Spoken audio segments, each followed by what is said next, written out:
money from them. The child alone, not the job of the parents alone or neighbors alone, but it is. ASU is fed up. It's fed up. They are fed up of the promises of the government. StarTimes is working. About breweries is working. A lot of companies, industries, people are engaged. So you see that even the prices are very, very low.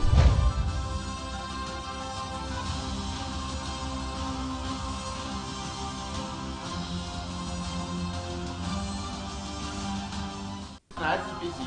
If you collect money from people, publish their name, because that is part of the fact that and ban them from participating in politics. You don't just collect money from them. The child alone, not the job of the parents alone or neighbors alone, but it is. ASU is fed up. It's fed up. They are fed up of the promises of the government. StarTimes is working. About breweries is working. A lot of companies, industries, people are engaged. So you see that even the prices are very, very low.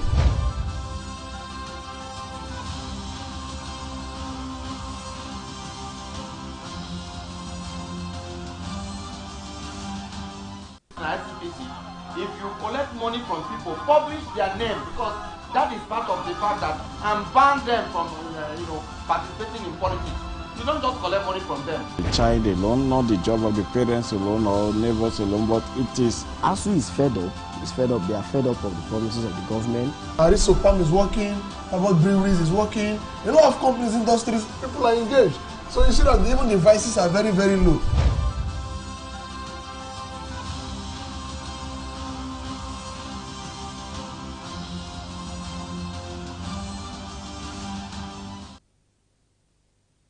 Welcome to ATN's Primetime Advocacy. And the Primetime Advocacy, we talk about some topical issues and lend our voice to some challenges that before us as a nation, Nigeria. And today on Primetime Advocacy, we're going to be looking at some stories. First, there's been this story about PVCs allegedly buried in River State. And INEC definitely has reacted to that incident. We are going to be talking about this. We are going to be advocating about this particular issue. And the next issue that we are going to be advocating on this afternoon talks about ASU saying that they are not aware of the 1.2 trillion naira that is being projected that the federal government is talking about. And ASU is saying they are not aware of it. But again, let us go straight to the conversation first of all this afternoon and then talk about the issue of INEC saying that PVCs that were allegedly buried in River State. Now, the Independent National Electoral Commission, INEC, has reacted to the viral video showing the permanent voters card that has been buried in River State. Now, it's some of the things that bothers our heart as individuals. What exactly is happening? How can the PVCs be buried in this nation? How can it be buried in our own state? And those PVCs we have found in drainages according to INEC. And then one begins to wonder what exactly is happening. The PVCs are supposed to be our ticket to choosing and voting for whom we want to be the next leader, the next president, the next governors of our various states and the nation at large. And that the PVCs are now being mismanaged, it becomes a thing of concern. And so we are lending our voice to say to INEC, you've got to be on top of the matter. But again, this has always been like a mantra to almost every government establishment. Whenever things like this happen, we hear them talk about being on top of the matter. We've got to ensure that these things are properly being put to check.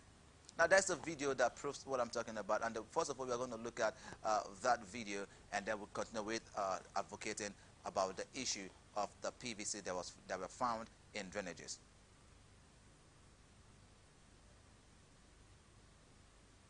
See the wickedness being perpetrated by the INEC and some wicked leaders and people in authority to disenfranchise the people of this nation. So these are people's PVC. Yeah, permanent original one, yes. PVCs. That was dug from the ground. Hidden on the ground, yes. Buried. They used to stop them, not to vote. Yes.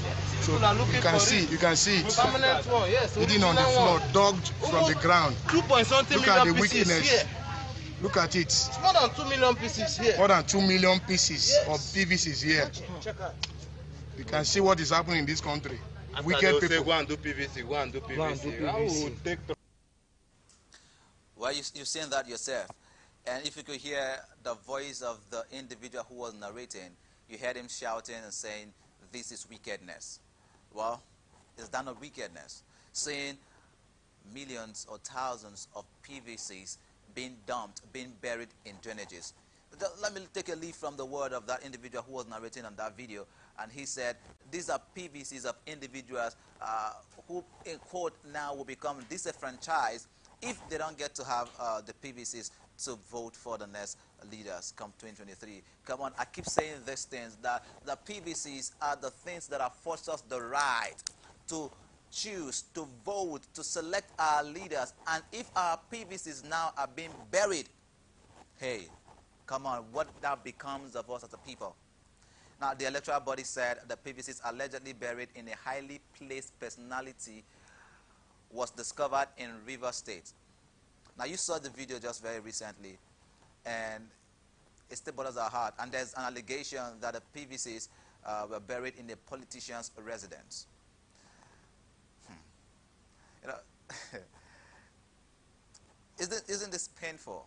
Now, it's an allegation, I agree to you, yeah. It is, that's the word we're using right now. It is alleged because it has not been confirmed. The INEC is saying to us that they are, of course, following the investigation. But hey, why is it being alleged to a politician at this point in time? What is the aim of the politicians at this point in time? What are they trying to achieve at this point in time? Burying PVCs, trying to hide the PVCs of fellow citizens of Nigeria. And 2023 is just by the corner. Does this make sense to you, fellow Nigerians? It is important that we do things and do it rightly. It is important that we do things and do it rightly. With all due respect to all our leaders in the country, Nigeria, to all politicians in the country, you are there to serve the people. And so it's important to always remember that the political offices that you occupy is a place for service. And so we are the ones for you to serve. The citizens of the state, the citizens of the nations are the ones that you should serve. And you've got to do that from the place of integrity, from the place of competence. I mean, you've got to keep out some personal ambitions and carry out the responsibility that has been given to you as an individual. Come on, first, you were first a Nigerian before you became a politician. If Nigeria as a nation doesn't exist, would you be a politician in this nation? It is important that we know what we're doing as a people. It is important. Now, according to earlier reports, the PVCs were discovered in Imo State. However, the National Commissioner and Chairman Information and Voter Education Committee, Festus Okoye, who spoke on a national TV on Friday, which was today, said a preliminary investigation into the matter has revealed that the incident happened in River State. Well, we're hoping that where it happened, the exact location is going to be made known to us, because I think it's a thing of concern. It is a thing that should break our heart when we hear things like this, because it doesn't really make sense. Come on, it doesn't make sense. And I'm really hoping, my fingers are crossed, because I still have my belief in the INEC, I have my belief in the justice system of our nation, Nigeria, that when things like this happen, it's going to be properly followed up. And just like INEC has said to us, they are on top of the matter. Investigations are being carried out. And I'm hoping that the investigation will be carried out quickly. And anyone who is found wanting, anyone who is being made guilty of carrying out this particular act of burying PVCs of fellow Nigerians, such a person should be brought to book. What this means to that individual is that you do not have the interest of the nation at heart. If a person or a group of people will be so much at rest, so much at peace, burying PVCs of fellow Nigerians, trying to disenfranchise fellow Nigerians to carry out their civic responsibilities. Come on. I believe, I'm hoping, and I'm advocating on behalf of every Nigerian out there that this person should be brought to book. INEC, go ahead and do your investigation, but ensure that this does not end in the place of investigation. Let's not make this a mantra for this administration. Whenever things happen, go beyond investigation and bring justice to those that are involved in this matter. Let me remind every politician out there again, you are first a servant to the nation. Every other thing that you get becomes a reward for serving the people in your capacity. Every position that we occupy it to serve. But remember, leadership is a responsibility. You've got to be responsible for the people that you're leading. You've got to really be responsible. So please, to every politician out there, yes, in as much as we all have our ambitions and want to become governors, reps, honorables, whatever position you want to occupy, as the 2023 election is coming, remember your place. Know that you are going in there to carry out service. Yes, you're going to have some rewards, but please do these things and do it well. The nation is all of, it's our own. It is our nation. If we do it wrongly, just imagine most leaders keep traveling out of the country for medical checkups. Some leaders who have children keep sending their children out of the country. I'm talking about politicians right now. Keep sending their children out of the country to go and get better education. All these things are happening because of the wrong approach to leadership that we have in the nation Nigeria. Therefore, I say to all politicians again, once again, with all due respect, remember that you're there to serve the people. And please serve the people with competence. Serve them with integrity. Serve them with a heart of love.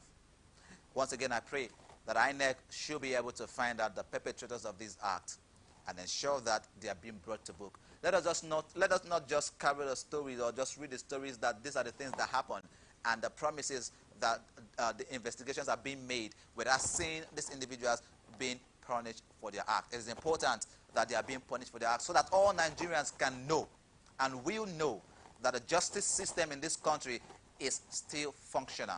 Our fingers are crossed, our hopes are high that they are going to do the right things. Moving on to the next topic this afternoon, we are not aware of 1.2 trillion naira proposal. This is coming from Osodeke, the president of the Academic Staff Union of Universities. Now, hold on a little bit. ASU has been on strike for about 5 months. The 5th month is elapsing. We're moving to the 6th month. Students, young people like myself, have been home for this long. As a matter of fact, some persons who gained admission into school have not even started schooling. But it is recorded that they've gained admission into school.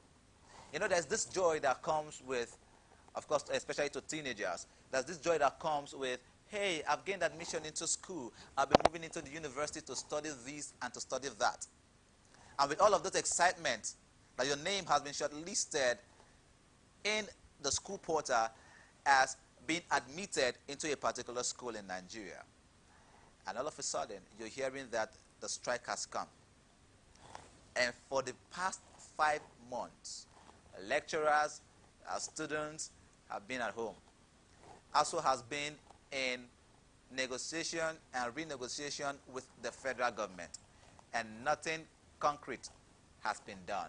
Let me bring our mind back a little bit to a few days ago where we took this story on the press roundtable, and where ASU was saying to us that they were ready to resume school the next day if only the federal government was going to sign the agreement.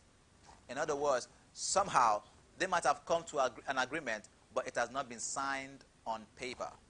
And ASU was saying that we are willing to resume, but you've got to sign that agreement. But again, the national chairman, national president of the Academic Staff Union of Universities, Professor Emmanuel Osodeke, on Thursday said the union was not aware of the 1.2 trillion naira that the federal government said it would need to meet its members' demands.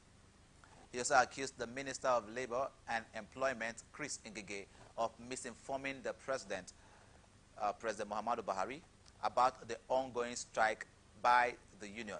Now, I'm finding a challenge here. What does the professor mean by saying that Chris Ngige is misinforming the president about the strike issues? I think these are things that are clear for every Nigerian to say, what exactly is the misinformation? Now, let's quote the federal government and what they said on Wednesday. The Deputy Director, Press and Public Relations in the Ministry of Labor had made a few comments on Wednesday concerning what the federal government has to say about the issue of the strike in Nigeria. Now, Olajide Oshundun claimed that the proposal made by the Prof. Lemi Briggs-led committee in relation to the demands of members of ASU and other unions in universities will gulp 1.2 trillion naira to implement. Now, newsmen also reported on July 11, 2022, on how President Muhammadu Buhari appealed to the union to reconsider its ongoing strike because the action is taking a toll on parents and students. You recall that a few days back, the president, during the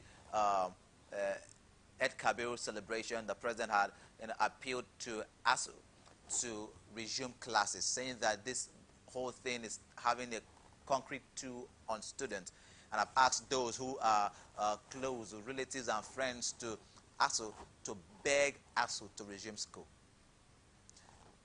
Few days or few hours after that announcement was made, or that plea was made by the President of the Federal Republic of Nigeria, the national president of ASU also came out to say to Nigerians to also plead with the president to also, or rather with the federal government, to do the needful by signing the agreement that they have made together as a nation, or as a group, or as a body, basically.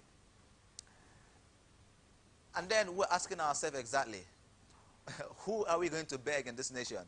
Are we going to beg federal government to sign the paper, or are we going to beg ASU to resume school? I cited an instance sometime on the press roundtable that when two elephants fight, the grass suffers. And in this instance, where we have federal government and ASU on the negotiation table, which has really not yielded a very notable result, we begin to ask ourselves, what then can be done? The students want to resume school.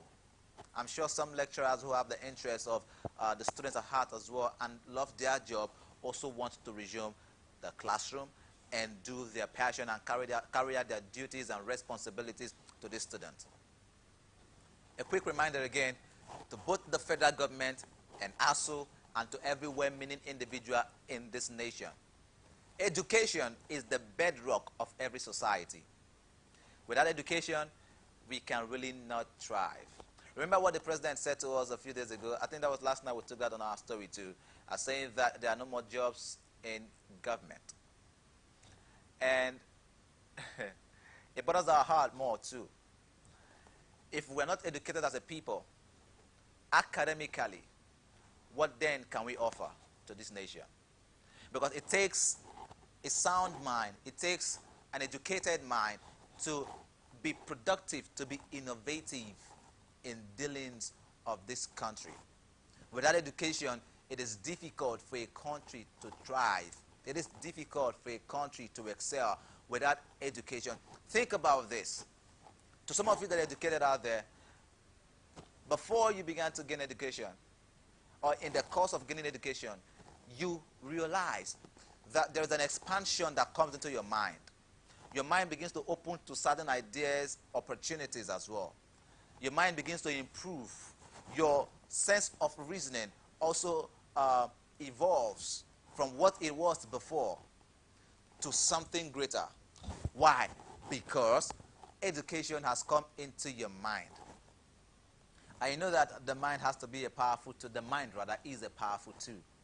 As a people, one of the places that we have to take care of to be able to excel as a country or as an individual is that your mind has got to be properly trained. And education also provides us that opportunity for our minds to be trained. I said it again, or I'll say it again, without education, a nation can really not thrive. Osodoke said, if the president had been properly briefed by the committee through the Minister of Education, I don't think that the president would have said enough is enough. Go to your class while we are negotiating. Those are the words of Mr. President while he was addressing fellow Muslims of the Muslims rather in the nation during the Eid Kabir celebration, and he was saying to ASU, saying that enough is enough, that they should go back to school. And ASU president is saying that the president was misinformed by the Minister of Education and the Minister of Labor as well, stating that if the president was really properly informed, then the president wouldn't have said, enough is enough. But again, quoting Osodeke, he said, it is the labor minister and his group that would have gone to the president to tell him that we chase out these people, we refuse salary. Now, we are not aware of where they are in quote. This is what Osodeke is saying. He's saying that ASU is not aware of where the so-called figure arrives from. In our agreement, according to Osodeke, and discussions, we didn't talk about 1.2 trillion naira or 2.4 trillion naira or whatever. Now, the federal government should also endeavor, that's Osodeke is also talking, the federal government should also endeavor to implement the signed agreement with the lecturers in the interest of students, their parents, and the education sector, and the country at large. I keep asking basically what is holding the federal government from signing the agreement or from implementing the agreement that they've had with ASU. Everyone in the country is being affected right now. You know that some persons actually gain admission outside their state, and some of them had gone to pay house rent in those areas. Some have paid hostel fees. Some have paid various fees, and ASU has been on strike for a long time. These rents are running. These fees, well, are they running? Come on. Monies are currently wasting. And you know, I mean, my viewers, I'm talking, you know right now that things are quite expensive in our nation, Nigeria. Money is not easily gotten anymore. Things are tough, basically, in the country, Nigeria. And when an individual has found a way to pay certain fees, it should be utilized. That is where the joy comes. Parents who have toiled day and night to provide basic needs for their children, and this is what they get. Is the government failing us? Is ASU failing us? These things has to be reconsidered. This is our nation. This is Nigeria. Nigeria has always been referred to as the giant of Africa. We can remain the giant by going back to our books, going back to our records, and revive again the education sector. I mean, there are no sensitive nation, there is no sensitive nation that would remain in strike for 5 months and everything is going on well. Come on. The leaders of tomorrow, the next leaders of this nation are being bred or being breeded from the academic sector, and these guys have got to be properly trained, and therefore it is important that a strike be called off. The negotiations should be concluded. Whatever needs to be done should be done so that students can return back to school, lecturers can also resume work, and we can begin the education process in this country, Nigeria. What this means again is that, imagine, for the past 5 months, education has been on the standstill in a great nation like Nigeria. Think about these things, leaders of our great nation. Talking about the federal government, talking about the Minister of Education, talking about the Minister of Labor. Come on, think about this. Education has been on the standstill for 5 months and counting, and nothing has been done. Are you not worried? Are you not worried? Are you not bothered at all? I lend my voice with the voices of every Nigerian student out there. I lend my voice with the voices of every parent out there that are paying fees for their children to gain education in this nation. I lend my voice to every well-meaning Nigeria out there to say to the federal government and ASU, come to a compromise. Come to the table and let the school system resume. Let us resume school activities in our nation, Nigeria. These things are important for us. These things are important for us. We need our students, we need those of us that are in school, we need them to resume school. This is how far we can go on today's edition of the Primetime Advocacy. Thank you so much for watching. Thank you very much for being on air with us today. Thank you very much for being there. And we all are the advocates when education is concerned, when matters of our civic responsibility is concerned. We all should advocate for it together to ensure that things are moving well in our society. And hey, before we go, please, ensure that whatever you're doing, you're doing it right. Do not be used as a tool to cause menace in the society. My name is Victor RK. Of course, you can follow us on all our social media handles. Instagram, rather, let's start with Twitter. Twitter is at Atlantic TV Net. Facebook and YouTube is at Atlantic Television Network. Instagram is at Atlantic TV Network. Do remember that peace and unity are the pathways to progress. Do have a lovely afternoon. Advocacy. If you collect money from people, publish their name, because that is part of the fact that, and ban them from participating in politics. You don't just collect